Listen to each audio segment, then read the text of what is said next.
Good evening, everyone, and thank you for joining us today for Education USA webinar. Um, I am very happy that we have a great session lined up for you. But before we delve into the session, I would like to take a minute and talk about Education USA. So Education USA is a US government, supported global network of student advising centers. We are literally here to help students, to provide them with accurate, comprehensive, updated information on higher education. But I think most importantly, unbiased information. Being Education USA, we represent all the accredited US universities, and our focus is, for students to find the right fit. And in effort, to provide students with, authentic and official information, we do various types of, sessions, be it in-person sessions, be it webinars, to provide students with, information that can help them, that can equip them to find their right fit. So in today's session, we have our colleagues from University of Massachusetts Lowell, and they're going to talk about a very interesting topic: how a US cooperative education can launch your career.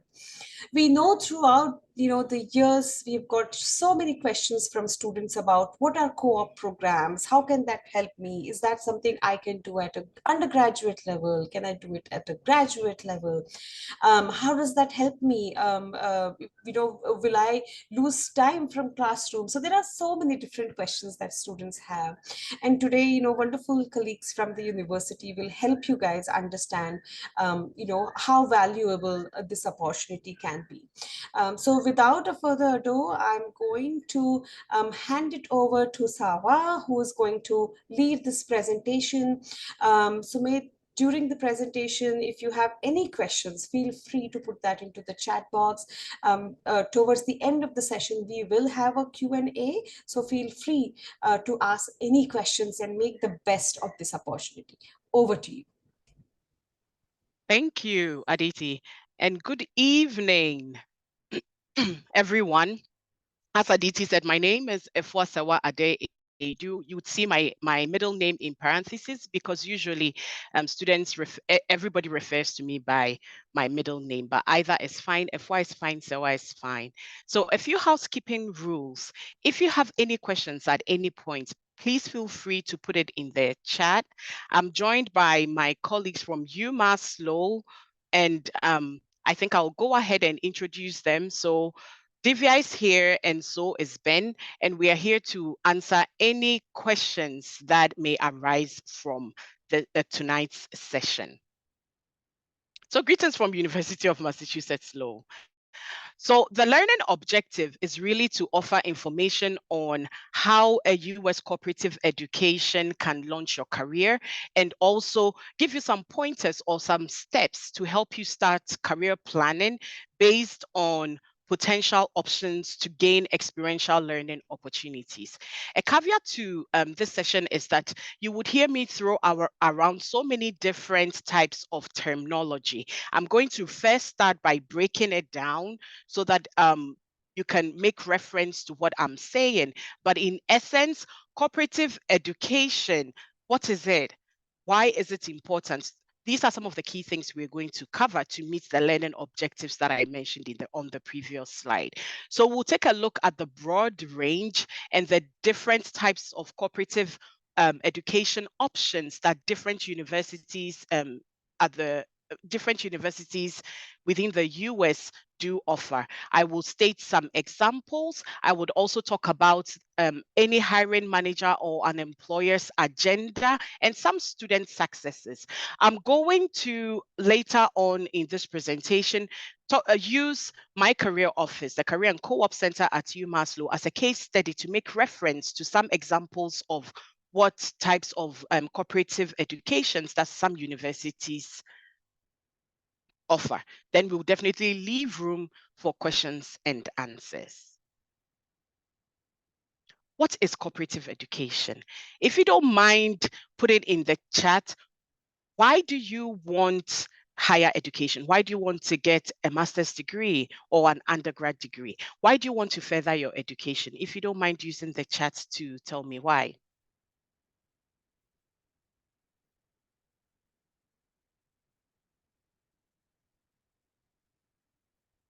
to get undergrad, and hopefully at the end gain some at the end become competitive for the job market. So most students pursue higher education because they want a career, whether it's in academia or in industry, right? So cooperative education is the idea that your education is centered around integrating learning, academic learning, with real world experiences to enhance your education and prepare you for career success. Some time ago, most students would go to school, and after that, they get employed. Recruiters and hiring managers were not necessarily seeking out what are you bringing to the table besides the academic theory. Now they want to learn about what opportunities did you gain while you were in school. So most of the universities in the US are being intentional about how we are integrating hands-on experience in addition to the academic learning. So overall, the philosophy of cooperative education just revolves around the belief that combining academic learning with practical skills or practical experience creates a well-rounded, skilled professional who can be better equipped to thrive in today's dynamic and competitive job market. So with that said, why is it important? I'm going to use the key elements that comes with cooperative education to go and to explain what these benefits are. So the idea again is that it's centered around the integration of academic learning. So let's break it down. One important benefit of cooperative education is gaining experiential learning. So it emphasizes hands-on experiential learning as a vital component of educational process, right? So students engage in practical work that is related or complements or reinforces their academic studies.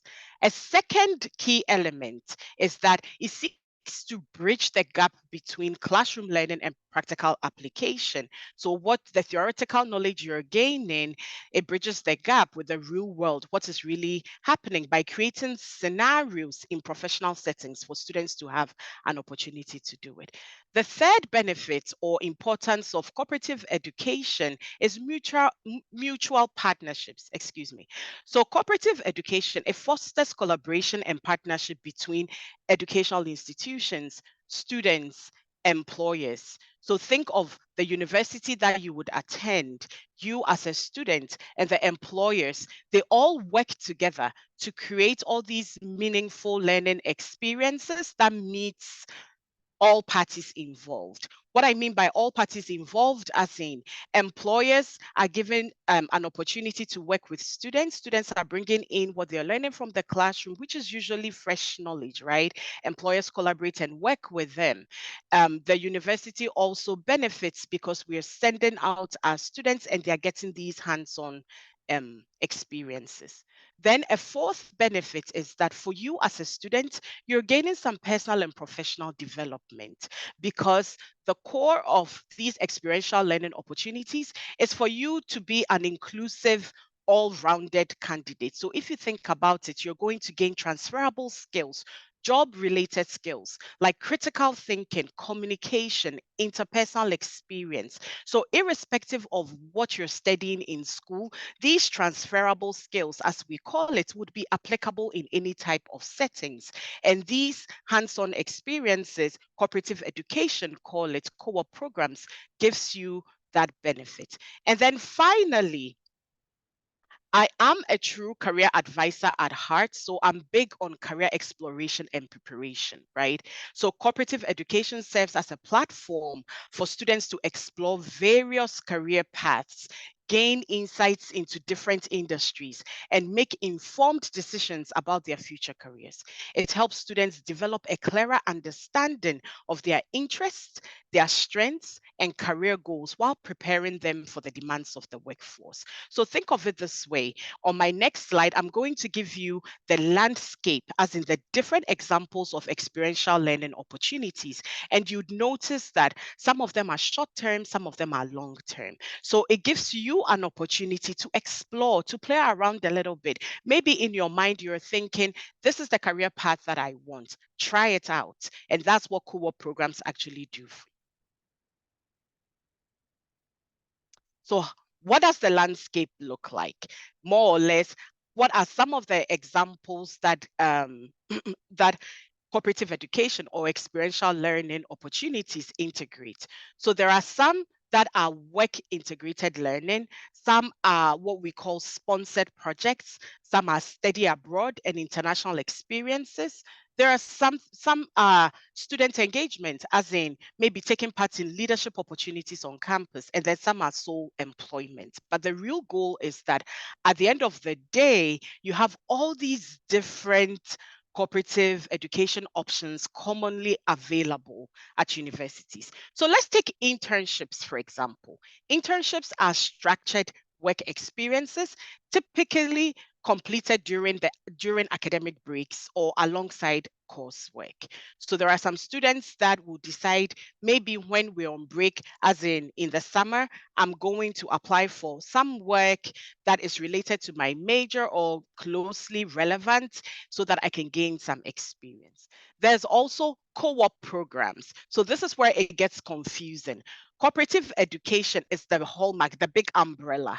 And then these different terminologies that I'm pulling out are examples of cooperative education because it runs the gamut. So different institutions and different types of settings call it differently. So co-op programs are long-term in some institutions, and they alternate the periods, whether you will take some time off school to work full time, come back, finish your classes, or you can do it simultaneously over multiple semesters.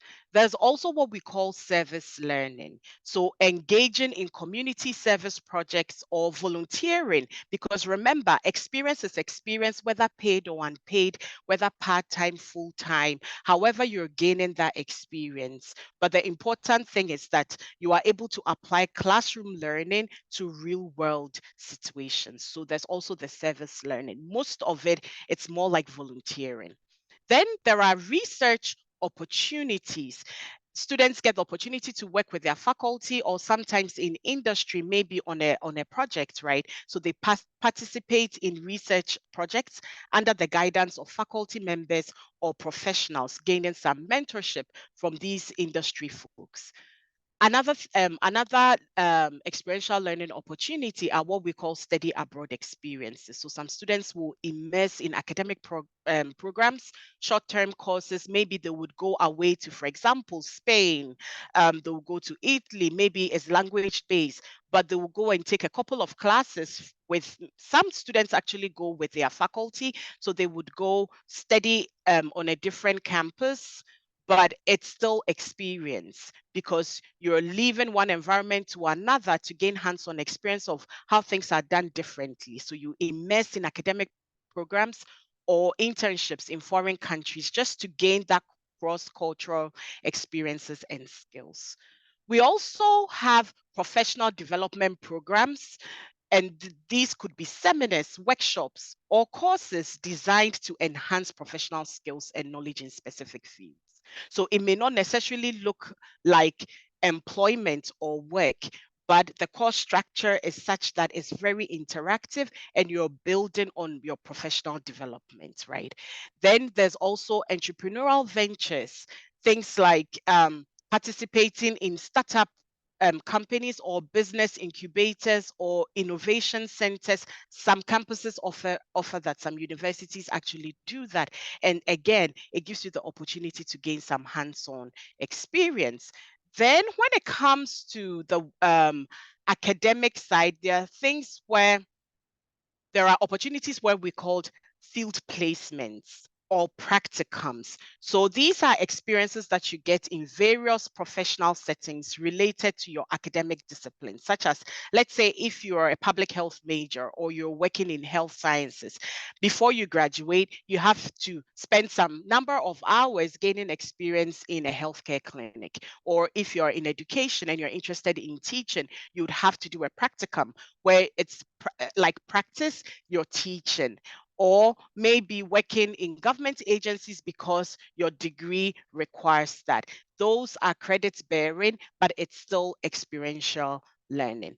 And then finally, projects, right? Cooperative projects with industry partners. So collaborating with companies on real world projects or consulting assignments to address industry challenges. So I'll give you an example. Sometimes employers would reach out to universities and say, we are coming up with this product. We want students to work on it. So they partner with us. We send some students, or even on campus, some students start from conception to the end of it, deliver a presentation on what their findings are, on what recommendations they have. And all these are practical skills that helps you to explore potential career paths. So this is the landscape. And I know it's a lot of information, but let's make it about you. At this point, you're wondering, will employers even want me? Thinking of my international student. Yes, you're bringing so much value into our universities in the US, right? Why do employers think you qualify? So, as an international student, you have the courage to tackle the unknown. Okay, you can excel in diverse workplaces. You're considered to be among the brightest and the most highly motivated from your home country to even make this journey to come and gain these experiences. You have the technical expertise because with all these different opportunities that I mentioned, you are gaining the hands-on experience or the knowledge that makes you competitive. You also help to diversify and enhance these organizations or these places where you're volunteering or even working on campus, you are bringing some diversity in there. And employers also do think that you qualify because you have proven English skills and ability to understand the American culture. So it's up to you to advocate for yourself so that the landscape I showed a couple of slides ago, you do stand a chance. How do you do that? Start early. This is good advice for all my students anyway, whether domestic or international, but especially for international students, I recommend that you start early. It's going to take you longer to find opportunities as you adjust in a new country and acclimatize. So the sooner you start, the better. Research your situation. Every student is different. Every international student is different. So you're going to know and understand the rules and regulations that comes with these cooperative education opportunities. So once you get on campus, make sure that you reach out to your international student office. Most universities have that. Either it's a department or at least a couple of people, liaisons to international students that can advise and make sure that you are compliant in terms of gaining some of these experiential learning opportunities I mentioned. Therefore, the more familiar you are with these, the more confident you will be in targeting these opportunities. Then my third point in terms of advocating for yourself is taking advantage of your resources. That is your career and your co-op center, right? Your career services department. Your school is sure to offer that service. As you're considering whatever school that you would end up going to, make sure that you are going on their websites and learning whether they provide this service. But I know for sure that a lot of these universities do. So in terms of helping international students find opportunities, there are career advisors that work at career services offices. We are more of career coaches, and we will discuss with you your specific situation, your career goals. You'll also want to attend events that these offices put up, like career fairs, talking with recruiters and building relationships, and then following up. Then another point is networking. We take a poll every year and we realize that 80 to 85% of the time when new hires are asked, how did you get this opportunity? They always say it's because they knew somebody, and that is networking. So take advantage of your school's community. Talk with alumni groups who have gone through the same process you are. On campus, we have offices where and groups where even for international students, they like your seniors. But then I say, don't just speak with them, always verify with your international students office or with career services, because every student is unique, right? However, networking is the way to go, whether you want that opportunity to volunteer, whether you want to do that service learning. Therefore, within your school community, talk with alumni, build relationships with your faculty, your professors, and even the parents of your American friends that you will make, because they know someone that can help you. And then finally, stay positive and be persistent. These opportunities exist. And sometimes, in terms of being competitive, it's important that you don't give up, right? Have a positive attitude and confidence in your abilities, because it would show in everything that you do. So with that thought in mind, we're going to move to UMass Lowell's Career and Co-op Center, just to give you some examples of some of the offerings we have, what the office is about, so that you can use it to benchmark as you research other institutions and make decisions on the place where you want to go. So for example, here at UMass Lowell, we serve all students, undergraduate students and graduate students, masters, PhDs, we have that. And the main goal is that we want to better prepare our students by helping and supporting them with their career development. So we have a diverse team, career advisors dedicated to serving all students from all walks of life, interest, and geographic location. So we are here to help students, and so are various career services offices. Most of the time, our mission is just to help students transition from being a student to a professional. I like this image because for me as a career coach, it just breaks it down to what most of the time students are thinking their career path is going to be. I'm going to go to college. After that, I will get my first job. I'll get a promotion. I'll get closer to reaching the top, my dream job, right? And then I will retire. True. Most of the time, that's the idea that we have. But in reality, this is how it looks, okay? When you're done with high school, okay, you decide to come to college with a major in mind. You get to college and decide, I want to change my major. You start looking for opportunities to gain hands-on experience. You may do some campus jobs for a while. You may go into industry to do maybe through a co-op program to gain some hands-on experience. It's just all over the place. And that is how typically career paths end up. So why don't you take advantage to use the services that your institution would provide, especially from their career centers? So our mission is to transition students successfully from their academic pursuits to their career goal. And how do we facilitate that? Through career education, exploration of options, and connections with employers. I go back to my landscape of these opportunities that you would have, the cooperative education opportunities, but to make sure that you are being competitive, go for one-on-one career advising appointments, right? To develop a career plan and set goals. Every career advisor would know what to do with their students, especially with international students.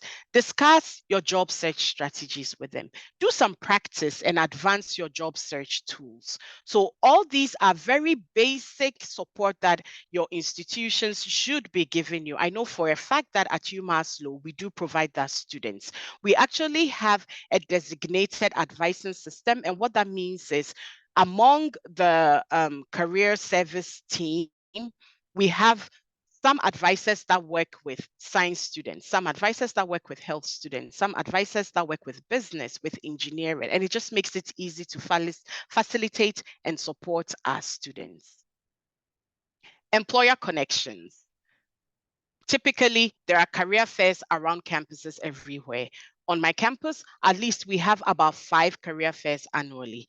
We have job boards. We have a system that we use called Handshake, where employers that are interested in hiring our students post their jobs and their opportunities so that students would have access to that.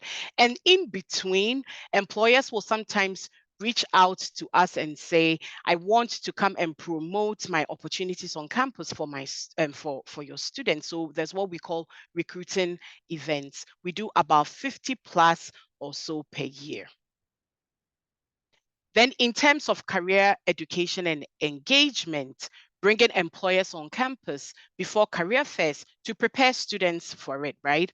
So we provide the Career and Co-op Center, we provide undergrad and graduate students with opportunities to network with industry representatives, many of whom are alumni, which is such a cool thing, through employer career panels, on-campus interviewing, and information sessions to help you prepare for the workplace. So here are some example: industry career panelists, career networking nights, and things like topics where we bring professionals on. We call them recruiter insights, for them to talk about maybe how do you interview for a job, how do you understand the job offer, what does your co-op program look like.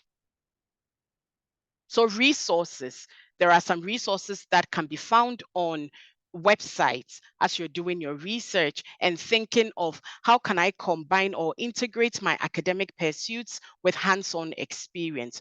Go on to the pages of the schools you're interested in under the services they provide. Within their career centers, what sorts of online resources do they have?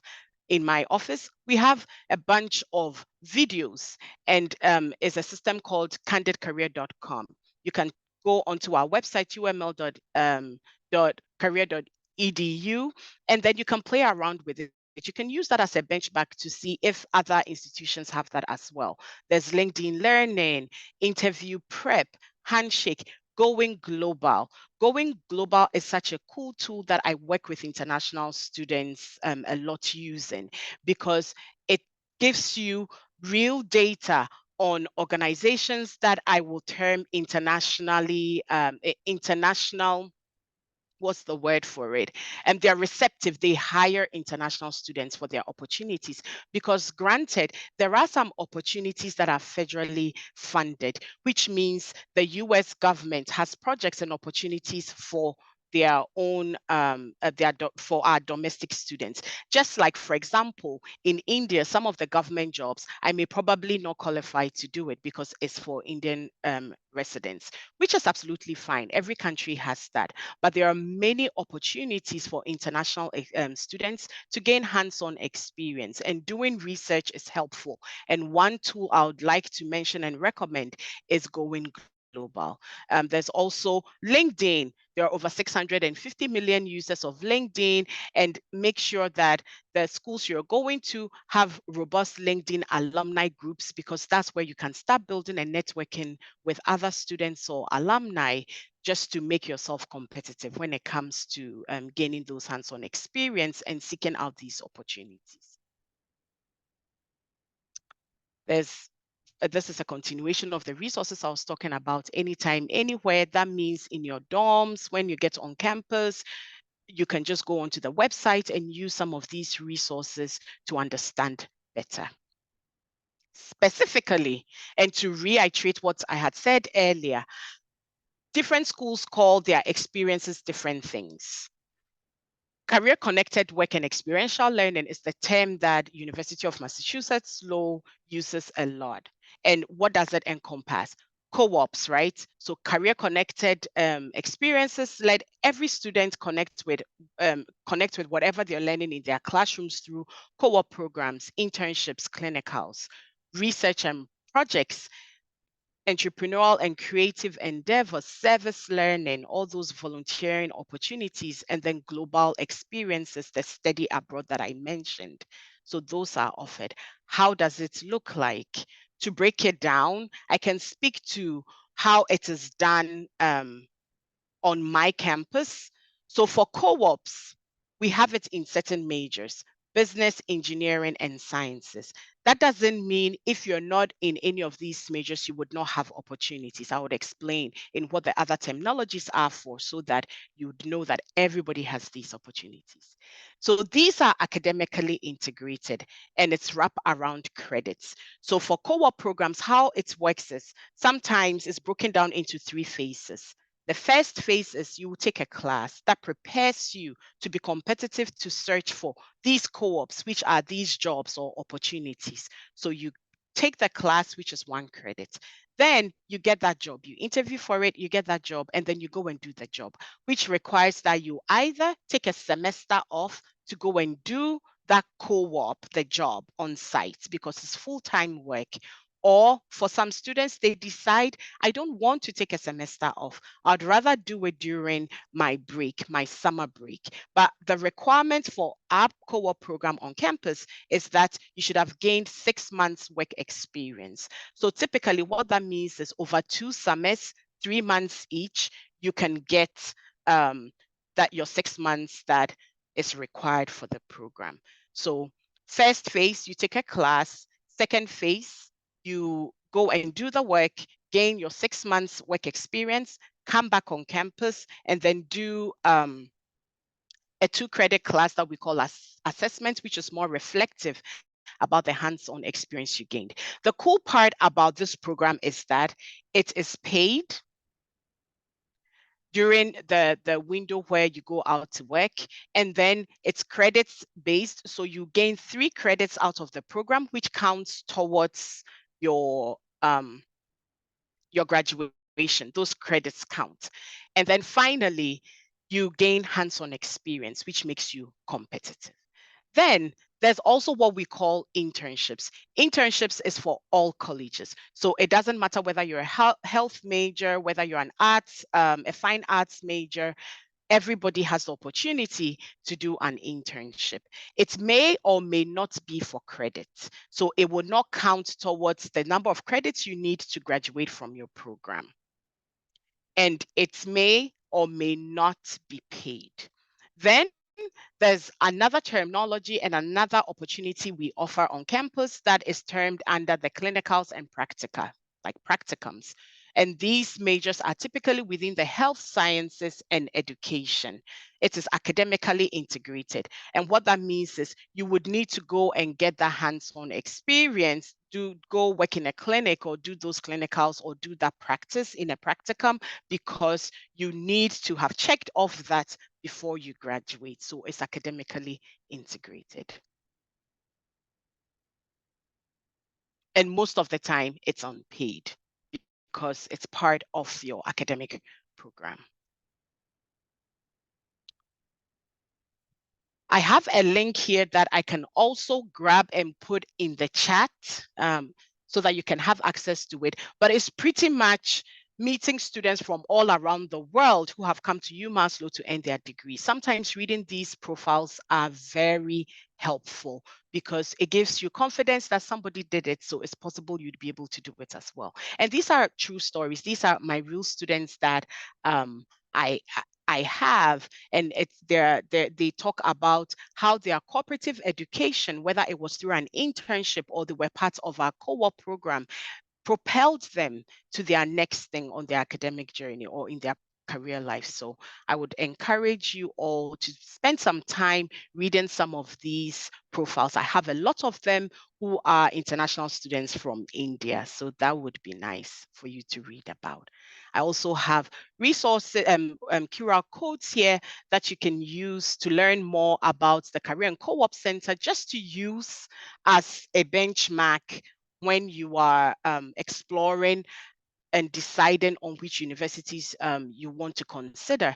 Look at my website and see some of the things that I have in there to jog your memory or to give you that aha moment that, this is important. I should be looking at it from other institutions that I'm looking at as well. Most of these offices also have email addresses that you can ask questions. I get questions from international students all the time before they get on campus, asking about how we support international students. A lot of this information is online, so do your thorough research. And as a bonus, I put out a QR code for exploring your major, just to learn more about these programs or degrees that you're thinking about considering, right? Have you ever thought, what can I do with a math major or with my computer science? What are the different or other things I can do with it? And then finally, career connected work, what that means, any examples to be shared. So Before I end and get into the the questions and the Q&As, I have a question for you before you start asking me questions or before I start answering your questions. Can you share one thing you've learned and would like to apply from today's session? You can put that in the chat, one thing, just one thing you learned and how you can apply that today. And finally, thank you so much, Education USA India, for giving us this opportunity to talk about cooperative education and to share resources to help students considering having an education in the United States. Thank you. Sawa, what a fantastic presentation. Thank you. I think you have, hit the nail on the head with, so many great points to share for students. I hope that, Sumit, you found the session informative. I see that you have, also typed in different questions here. So thank you for that. What I'm going to do is, start off with some questions, Sava, that I had, and, it would be great if you can, respond to some of these questions. I wanted to kind of begin with, while, I had these questions in mind, some of the questions you've already answered through, Okay. through the presentations. So one of the things that you mentioned was, how in the US, especially master's students and undergraduate students have academic advisors, right? If a student is applying for a program that has, the co-op component integrated into their curriculum, do they also get to have a co-op advisor who is helping them out, like a dedicated co-op advisor, like they have an academic advisor? Can you shed some light on that?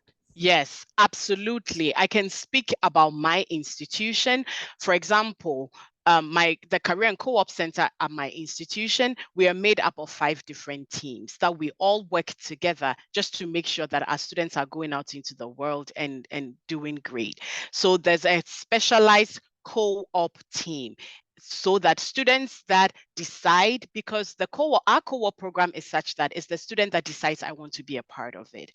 And it's academically integrated, which means that we do work with their college's faculty to make sure that we are sequencing the classes that they are taking, because we recognize the fact that they will take a semester out to go and do that hands-on experience. So each program within the co-op program has a designated career co-op advisor for that. So my colleagues, they are a whole team there. So for computer science, they have a couple of people that work with computer science students that are interested in co-op. And we've been doing this for many years, so they know and they're very familiar with the employers that we work with, coaching them through interviewing, helping them with their job search. So absolutely, there are specific co-op advisors for that. Great, thank you so much for that. One of the things that we're seeing now is this is the time of the year when students are preparing to apply for next fall, and the first step to that is researching universities, right? And this is more of a question from graduate applicants, who are applying for kind of shorter duration programs, which are 12 months or 16 months, right? It's a short period. I wanted to ask you, what tips do you have for them, that will, maximize their time on campus, and help them find, the right, co-op opportunity? Can you talk a little bit about that? Okay, yes, absolutely. I would say start early. Once you get on campus, start, because it's a whole process, right? Even getting your resume, or what we would call in the British realm, we would say CV. In the US, we say resume. Getting your CV done. I do a workshop for my international students once they get on campus, and I call it Americanizing your CV. When you get to Rome, you do what the Romans do, and these things do take a while. So find out the services that your institution's career center provides. One of them should be helping you with which employers are hiring, when you can actually start applying for these positions, because there are some compliance things that comes with it that their ISSO office can help them. But doing all that background research takes a while, so start early. start early. Great. Yes. I Oh, think that's sorry, really, Aditi. really important. Sorry, Yeah. Aditi, another thing. Campus jobs. A lot of a lot of institutions have campus jobs that international students can do, and they can start as soon as possible, because remember, those transferable skills are going to be applicable. So they should look for campus jobs, and it's flexible based on their availability. So they should take advantage of things like that. This is, also another thing that I usually tell students who are researching universities to find the right fit, is to look at faculty profiles. And, Sava, you mentioned about, this in your presentation. Can you, elaborate a little bit on this, that how can student finds that, faculties actually have industry connection? Can you give some tips to students how they can do this? They should go and read their profiles. And now the world is so flat. People put out their information on LinkedIn. So go and learn about these professors. Most of them have their contacts in there. Email them and ask your questions, and map out once you get on campus, to be intentional about going to find them, because people don't really do favors over emails. We still like that human interaction, right? So go to their labs to learn more about them. But if they have LinkedIn profiles, you would have an idea of places where they've worked at. So doing all those informational interviews. But there should be, I know for sure that at my institution, my faculty do have their bios and their pages. They have pages, so they should look at those as well. It's public information. That's great. Let's take a question that Sumed had asked, that he wanted to know. Let's see, about restrictions that international students who are on F1 visa have, especially for CPTs. Can you shed some light, in terms of specifically CPTs, which can come under co-ops as well? Just to talk a little bit about what Sumed has asked here. It's a two-part question. One is remote internships that involve work that is full time, or 20 hours or so. And if F1 students visa, if international students on F1 visa are eligible to do that. So I can say, not to delve too deep into it because I don't work in ISSO, but I can say for a fact that I do have so many international students that are part of our professional co-op program. And once they find that work opportunity, the work site piece, they do their paperwork so that they are compliant to be able to do those jobs. At the same tokens, I can also say for a fact that I have a lot of international students that I have personally hired that have number of hours that they can work in a week on campus. So it depends on where they're going to go, what those opportunities are. But there's usually this assumption or this myth that if you're an international student, you can't work. You can, but given under certain circumstances. That's why it's important to learn from your international students office what these I wouldn't even call it limitations, what the regulations are and how you can be compliant. Yes. Absolutely, that is, absolutely right. So, Sumit, just to kind of respond to your question, the most important, POC, the person of contact for you, is going to be the designated school official who sits in the International Students and Scholars Office, who can tell you if you're eligible to, apply for a certain internship opportunity or a co-op opportunity that you have. So when you become a student at a US university, you usually keep in touch with the International Students and Scholars Office, because whatever opportunity you get, whether it is on-campus job, whether it is a co-op opportunity or CPT, you have to the paperwork has to go through the International Students and Scholars Office, and only when it is approved that you can actually start working, right? So to kind of get clarity, Sumit, we have done elaborate sessions on what are CPT, what is CPT, what is OPT, which is on our YouTube channel. So I encourage you to go and check out these sessions as well. Sarva, I wanted to also ask you, in your experience, undergraduate students or master students, do you see them doing their co-ops in cities outside of where your university is located? How common is that? Do students choose to do that? What is kind of your experience? And if you have tips for students, if they should be looking get only one type of opportunity, or should they keep their options open? Oh, keep their options opened. And I would, yes, in my personal experience, most of the students that have left their comfort zones to leave Massachusetts and go to Florida or go to California, a different state miles away, to gain some hands-on experience are international students. And I think it's because we are resilient. We already left our home countries, so we don't have the fear of, oh, how is this going to work out? We pack up and we go. So yes, they do that. And those opportunities are there. It's not limited. But in terms of accommodation, that's where when you're applying for these opportunities, some of these employers, because it's a program and they have a cohort, provide or give stipends towards your accommodation. So all those things are factored in, yes. But yes, students do that. Some even leave the country. Right. I've had a student that went and did an internship in Germany. So they do all sorts of different things. Yes. That's great. I'm going to ask you a slightly, a side question, because you mentioned about this. In your presentation, you talked about what is it that you said? Uh, business. Not business chambers, but something related to, it's like a Incubators. incubators. That, thank you for that. Yes, can you explain a little bit about what are business incubators, and how students can find opportunities to work in these incubators? Okay, so these opportunities could come through maybe a club organizations, because you one of the hands-on experience could be gained through student engagement on campus, maybe being part of the robotics club or being part of the business club.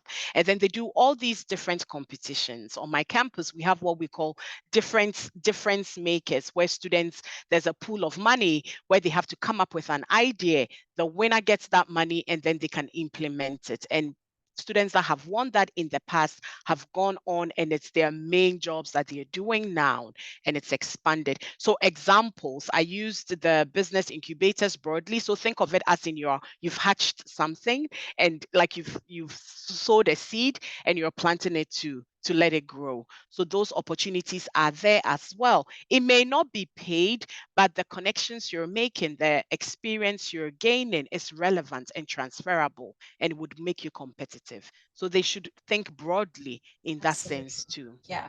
And if you are someone who's very creative, who's very entrepreneur, and you want to try out things, business incubators can be really great place to actually experiment that. You might not get paid, but a lot of times things that you need to do something, is Mm-hmm. you usually paid, so you're not really paying it out of your pocket.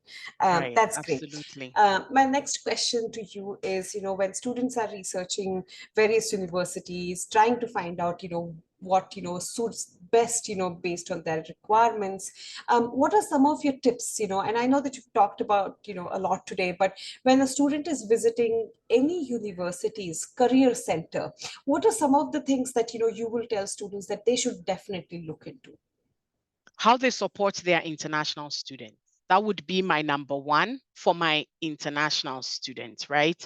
What how diverse is their pool of career coaches that they have? These are legitimate questions you should ask. Go on the website too. Most of these websites has enough information for you to get a sense whether they have someone designated for international students, maybe not necessarily, but how look look around, snoop around on the website to see if some of these students with their profiles, are they international? All those things are helpful, because it would let you be able to make that judgment that they are sort of friendly. So that would be what I would say. Do they collaborate with their ISSO office, the types of relationships? Because I know for sure that on my campus, we work closely with them.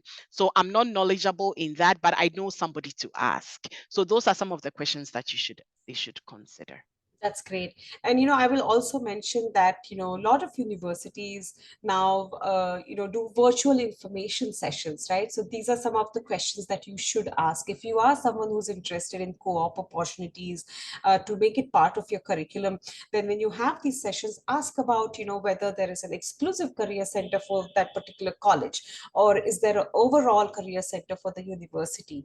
And, how are these centers dedicated to help students, meet their career goals and, get this, very hands-on experience, because that's one very unique, salient feature of higher education in the US, is that you're not just sitting in the classroom, you're actually learning to, utilize and implement those skills in the real world, right? So the key is to ask questions. The key is to think about what your career goals are. The key is to ask about, to be able to achieve those career goals, what kind of skills you need, and then look at, universities and ask yourself that, is this university offering me what I'm looking for? I think we are very close to closing this session. So Sumit, if you have more questions, feel free, to add that into the chat box. But I'll give, Divya or Ben, a minute to talk about the university if you want to mention anything. Absolutely. Thank you so much for the opportunity. So my name is Benjamin Edu. I work at University of Massachusetts Lowell, as well as the Associate Director for Graduate Recruitment. So my role, I work with Sewa and Divya, and I see Michael also on the call, recruiting international students from all over the world. And one thing I would say about UMass Lowell is it welcomes international students. I have 2 international students who currently work in my office. They are fantastic. One is from India, one is from Bangladesh. They help us with, making sure that students have a good experience here at UMass Lowell. Experiential learning is very, very important to us. We take pride in helping our students to be very, very successful in what they do. As Sawa made mention, connecting with the officials at the International Students and Scholars Office. As soon as you land in any university at UMass Lowell, we integrate that into the orientation process.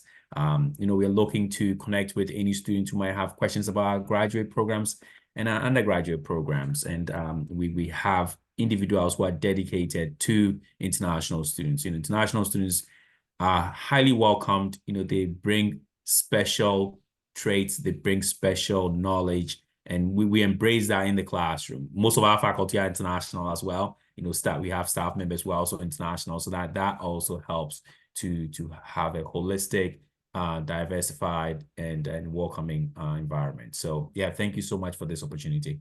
That's great. Thank you so much, Ben. And Divya, if you want to, also add email address or a link in the chat box, feel free to do that. Yes, please go ahead, Divya, if you want to share anything. Aditi, thank you so much. Before me going ahead, I guess Michael would also be able to speak because he's the director of undergrad admissions and multicultural affairs. So I'm great. I'm glad that he's also joining this call. He came a little later part. Michael, if you would like to add something regarding the undergrad, opportunities for international students, that would be really great. Thank you, Divya. I'll just say briefly that really echoing what Ben said about the opportunities for students. You heard from Serva, of course, but we work very closely with our students. We really emphasize career-connected learning and experiences, and we want students to just connect their classroom learning to the real world. So many opportunities. I know you've heard great information. I'm happy to follow up if there are any other questions. Thank you so much. Thank you for having us this morning. Thank you so much, Michael. Sarva, I don't know if you're able to see the question that Sumedh has put into the chat box, but he's asking, what is typical turnaround time for CPT authorization? He's asking, is it done in matter of days or hours? I think that's too challenging, Sumedh, to, get it done in, by, hours. It will take some time. It does take some time. I know for sure it doesn't take hours, and it's a whole application process. Yes. So as a matter of fact, there is a link that I can drop in here to learn more about OPT CPT. So I will quickly pull it from my website, and then I will share it with you, Sumedh, if that's okay. Yeah. Sounds good. So yes, the process of, applying might take few minutes, Sumit, but, to get the approval, to get it processed through the Career Center, through the International Students and Scholars Office does require some time, because they have to do a lot of, checks to make sure that, you are legally allowed to do that, right? So that's why there is usually some turnaround time. Right. But as I said, go and do watch the session that we have done on optional practical training and curricular practical training, and that will also give you some insights into this. But once again, I really would like to thank Sarva for doing this. I think you have shared some really, really informative content today, and we hope to, give this out to our students so that, it will be helpful. Thank you to Divya for initiating this conversation. Thank you for Ben to, get this all scheduled in time and have, the content ready. And thank you, Michael, today, for joining us. It's been a real pleasure. Thank you, everyone. And I hope everyone has a great weekend. And I'm going to, close the session here. But thank you again. And Sumedh, have a wonderful weekend as well. Thank you, guys. Thank you. Thank you so Pleasure is much, all mine. Aditi. Thank you so much, everyone. Thank you. Thank you so much. Thanks, everyone.